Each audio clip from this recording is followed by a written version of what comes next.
is that for some reason people come to me and I don't look at them with judgy eyes. I have no predetermined notion or preconceived notions, and they open up to me. That's what they're upset about. I was able to get Monique. I reached out to Monique, and people say Monique is difficult. She wasn't difficult. She, told me some of the things that she would like. Hey, we're gonna accommodate you the best we can. We got that done. He told me, and my guy Jordan is over there. He said, now they're gonna come for you. I said, can't come for me for what? I didn't say anything. Right. He said, they're gonna come.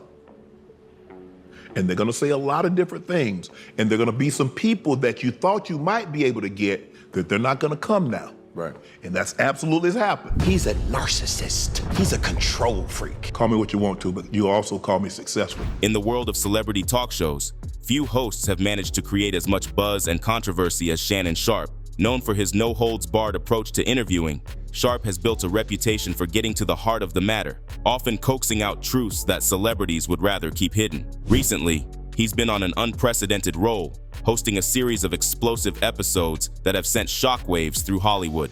One such episode featured comedian Cat Williams, who unleashed a fiery rant about media moguls Oprah Winfrey and Tyler Perry.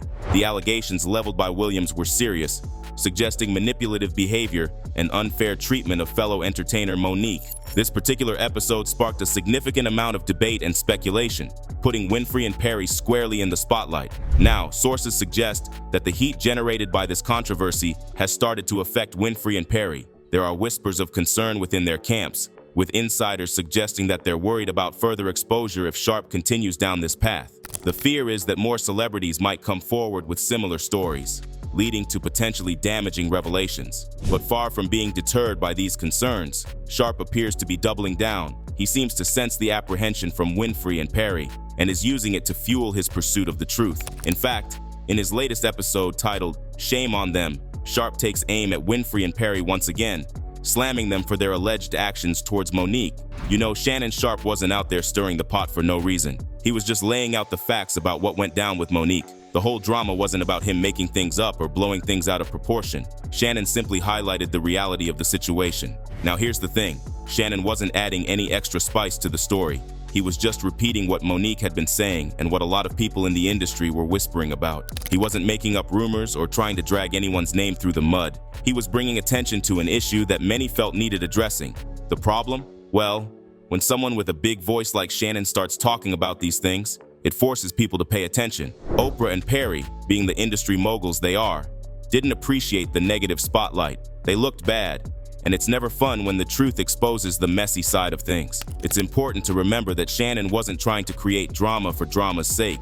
He was standing up for Monique, shedding light on a situation that had been swept under the rug for too long. In doing so, he made some powerful people uncomfortable, but that's often what happens when you tell the truth. Shannon wasn't out to get anyone. He was just telling it like it is, and sometimes the truth makes powerful people uncomfortable.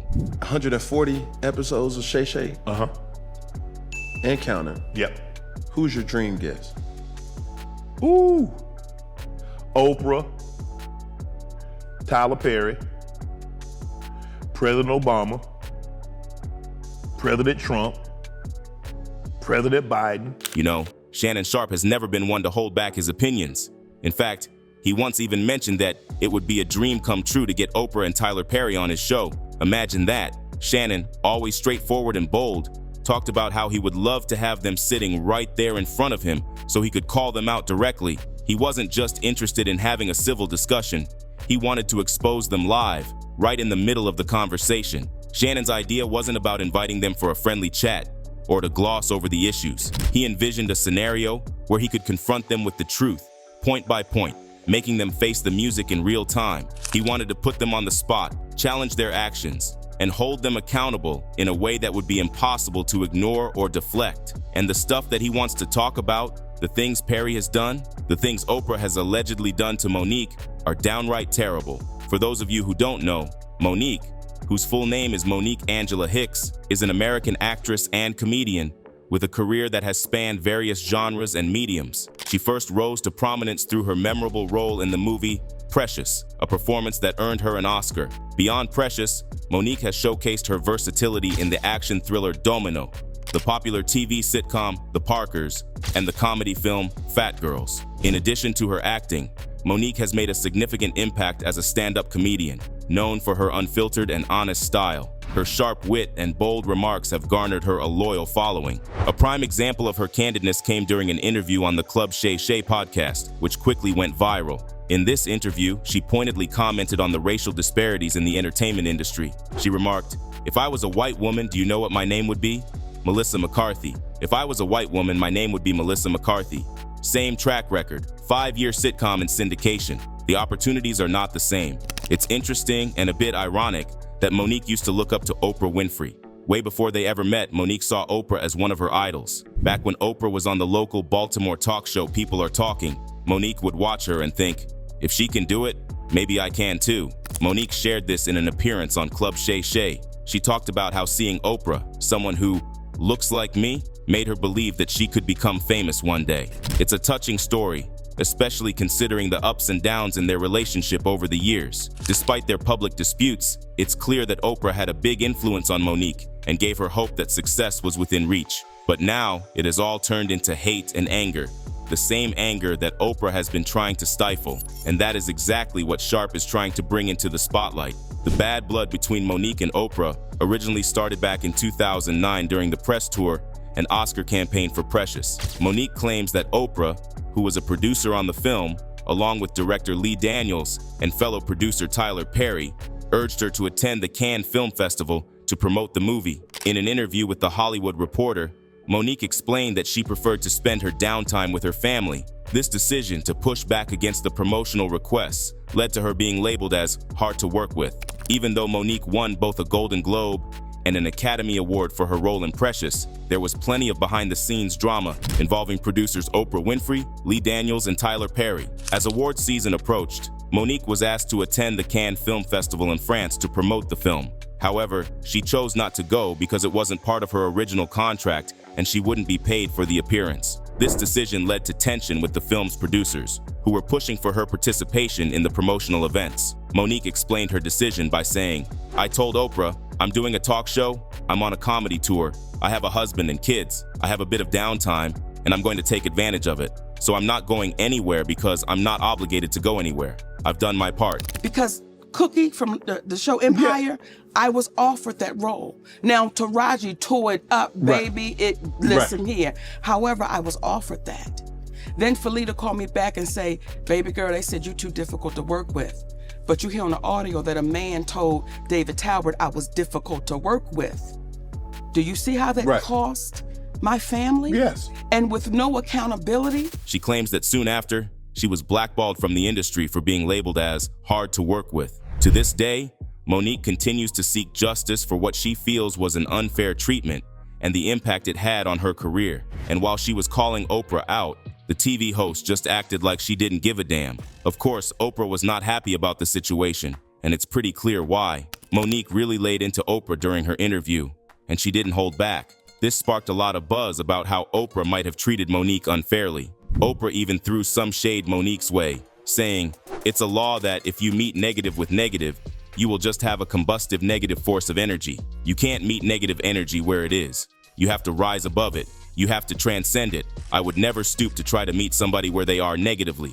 Don't care who they are." Following this, Monique found herself blackballed from the industry, with a lot of people hesitant to work with her out of fear of what Tyler Perry and Oprah might do. Allegedly, these two are major players in the industry, and when they decide to blacklist someone, it can have serious consequences. To her credit, Monique has never backed down from standing up for herself. As soon as she realized she was being blacklisted, she called out those responsible. Monique has claimed that Lee Daniels has since offered her a public apology for his role in the issues she faced with her career. Unfortunately, the same can't be said for Oprah or Tyler Perry. In a 2022 interview with T.S. Madison, Monique revealed that Tyler Perry had agreed to make amends and publicly acknowledge his part in her career struggles. However, she claims that he later reneged on his promise. Monique also mentioned that she has an audio recording of their conversation that supports her version of events, which she believes confirms her account of the situation.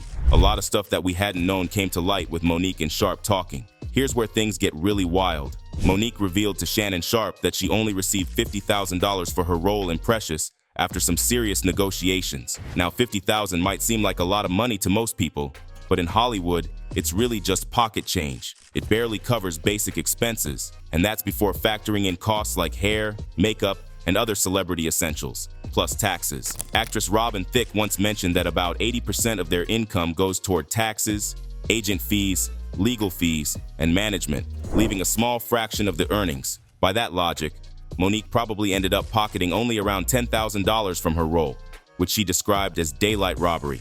This revelation made Oprah look pretty bad, and we all know Oprah isn't keen on having her reputation tarnished. To make matters worse, around the same time, Oprah was also accused of lowballing Taraji P. Henson. So Monique's tea spilling about Oprah only added fuel to the fire, further complicating Oprah's public image. But that isn't even Monique's main criticism of Oprah. In 2010, just a month after Monique won the Oscar for Precious, Oprah invited Monique's brother, Gerald Imes, onto her talk show. Monique had been very open about how Gerald had molested her when she was a child. During her interview with Shannon Sharpe on Club Shay Shay, Monique revealed that Oprah did call her beforehand to ask if it was okay to have her brother on the show. Oprah explained, "Your brother wants to come on the show and he wants to apologize to you for you, and he wants to tell other people how to look out for predators." Monique recounted that she told Oprah she wanted nothing to do with her brother, but agreed that Oprah should go ahead with the show in case her brother had genuinely changed. At that time, Monique appreciated Oprah reaching out to her.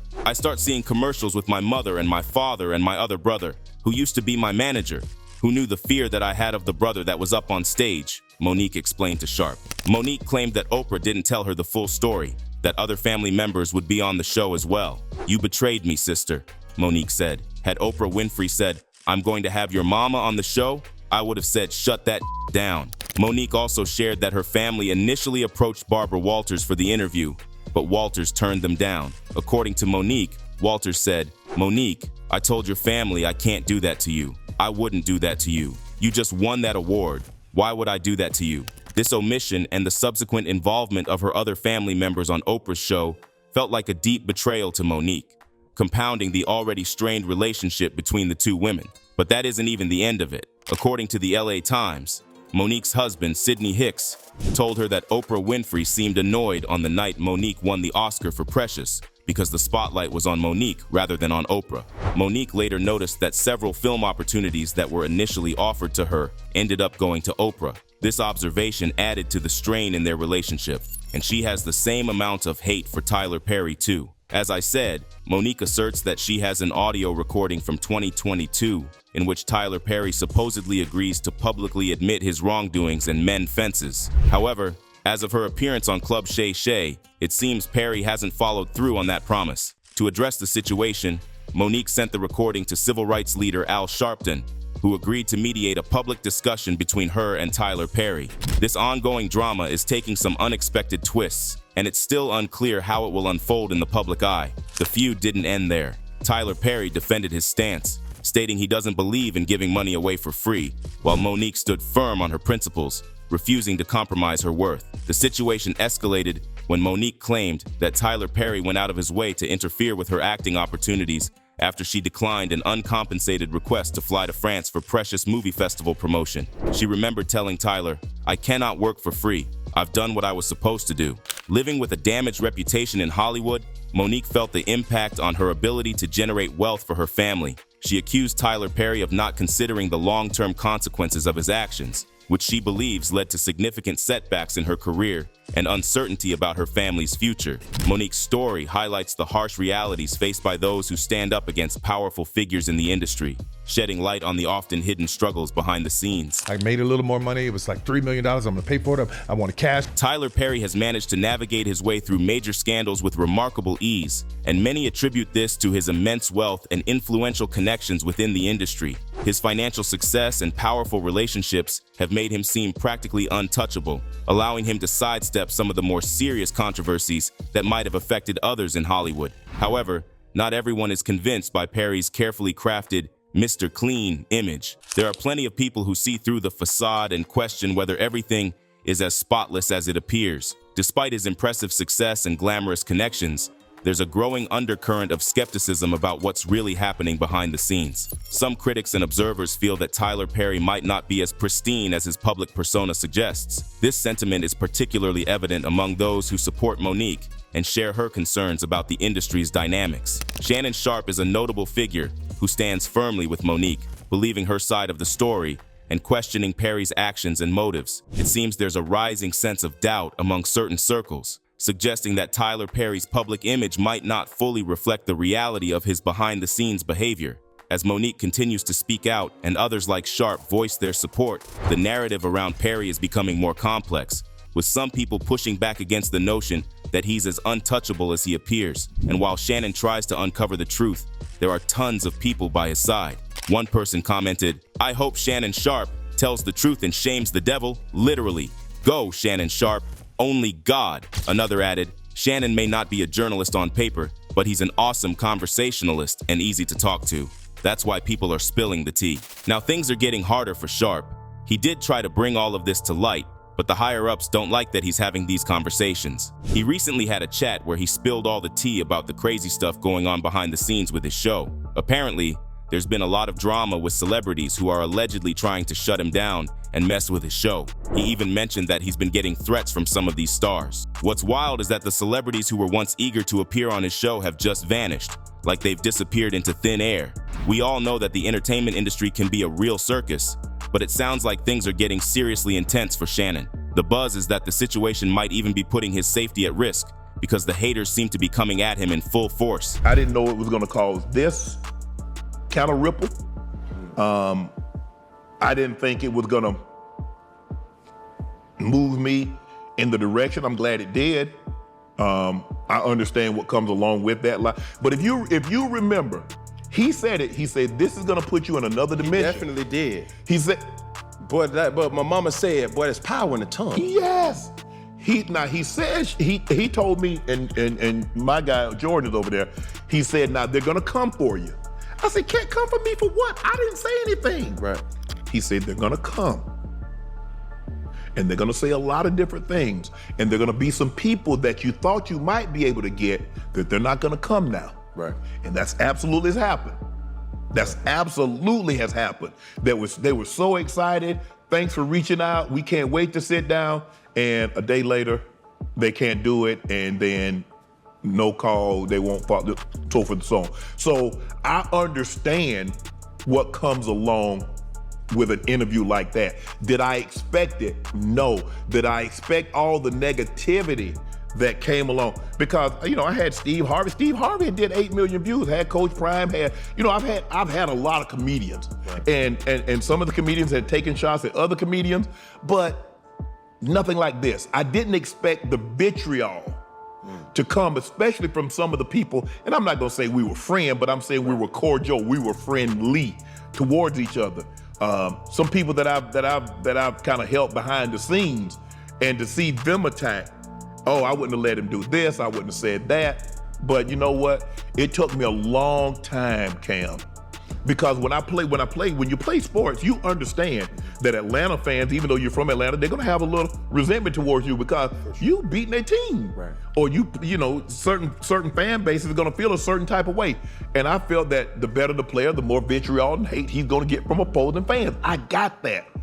But in this situation, I can honestly say I did not expect the level of vitriol and the suddenness. That's what really got me, the suddenness, because it was like when Cam dropped, it was like, Cat. I keep calling him. When Cat dropped, right. It's like, all of a sudden he gay now. And he is right. Cat Williams did try to warn him that this might happen. They all coming. No, they ain't. Are you kidding? Nah. Hey, I A promise good thing you. I done got all the rest of them. I done got the ones. I promise you, everybody trying to double back. You're gonna be having to beat them off with a stick. You gonna let him? They're coming. Much as. Now, while he is doing the job of saints by exposing all these losers, they are trying their level best to bring him down. One big issue that critics have been throwing at Shannon Sharpe is that he's not a real journalist. In his latest interview, Shannon was pretty clear about this. He's not claiming to be a journalist, and he never has. For anyone who might not be up to speed, Shannon is a highly successful retired NFL player who was inducted into the Pro Football Hall of Fame back in 2011. After his football career, he transitioned into sports commentary and started his Club Shay podcast in 2020 during the pandemic. Initially, the podcast was doing well, but things really took off with his interview with Cat Williams. That episode currently boasts over 70 million views, making it the most watched interview on Club Shay. What's crazy is that this interview almost didn't happen at all. Shannon shared that he had been trying to get Cat Williams on the podcast for nearly a year. Then, out of the blue, he ran into Cat's new manager, who made the connection. Just a week later, Cat was on Club Shay, dishing out all sorts of industry secrets and making headlines. So, despite the criticism about not being a traditional journalist, Shannon's been making waves with his podcast, and his recent success shows he's more than capable of pulling in big names and delivering engaging content. While Shannon Sharpe was riding high on the success of Club Shay, he started noticing some industry pushback. It seemed that not everyone was thrilled with the podcast's growing popularity, and some folks appeared to be working behind the scenes to sabotage it. The drama didn't end there. Some celebrities, unhappy with Shannon's rising profile, began labeling him and Club Shay as troublemakers. They accused him of stirring up drama in Hollywood, particularly because of the explosive Cat Williams interview. According to insiders, this discontent reached the higher echelons of the industry, with big names like Oprah and Diddy allegedly making moves to dissuade other celebrities from appearing on Club Shay. It's like there's a whole covert campaign going on to undermine Shannon's podcast and keep other stars from joining in on the fun. Despite all this, Shannon's been pressing on, proving that even when faced with industry drama, he's not backing down. And it's not like any of this has been easy for him. He had to make a lot of effort to get these guests on his show, so he's definitely not stopping now. While Monique's interview was one that made a lot of waves, it was his interview with Cat Williams that got all the heat, and that one had mentions of Oprah and Perry in it as well. Recently, he even talked about how hard it was to get Cat on the show. To have that platform to say, hey, listen, because Cat He done do it. Just like you don't do sit downs, you see what I'm saying? Cam, I've been trying to line Cat up for a year. I tried to line him up for a year. People don't know this, but Cat doesn't like to fly. He normally takes the bus. He takes a tour bus pretty much everywhere he goes. And so he wasn't gonna be on that side of town in LA, in California. Right hand to God. I go to my agent's office on a Friday. I'm getting off the elevator. As I'm getting off the elevator, a lady's getting on. Right. She said, hello. I said, hey, how you doing? I'm Shannon Sharpe. She tells me her name. She's like, I've never seen you here before. I said, yeah, my attorney's here, Marvin. She said, oh, I love Marvin. I love Allison, who's his daughter. She said, oh, I said, I've never seen you here. I said, I've been coming here 3-4 years. I've never seen you. She said, oh man, I'm sorry. I'm just not meeting you. She said, today is my last day. I said, what? She said, yeah, today is my last day. I said, you got a new job? She said, I'm leaving to be Cat Williams' tour manager. Wow. I said, I've been trying to get Cat for a year. That was a Friday. The next Friday, Cat sitting in that chair. Look at God. The next Friday, Cat sitting, I've been trying to line Cat up for a year.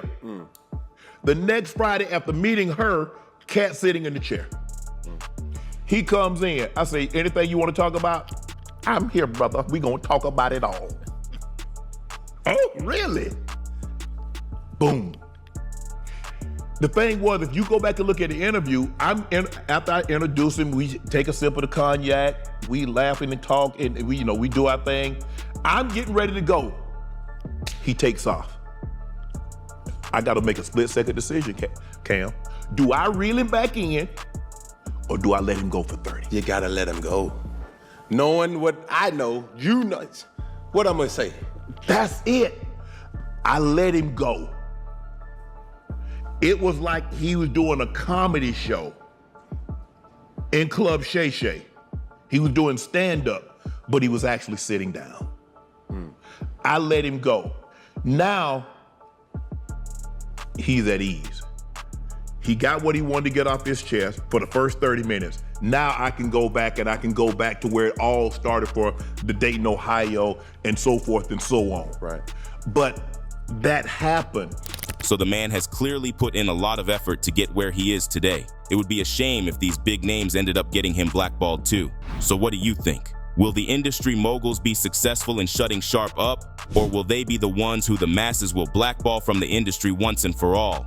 Comment down below and let us know. And if you like this video, hit that subscribe button to never miss out on any new videos. Until then, fam, keep it real.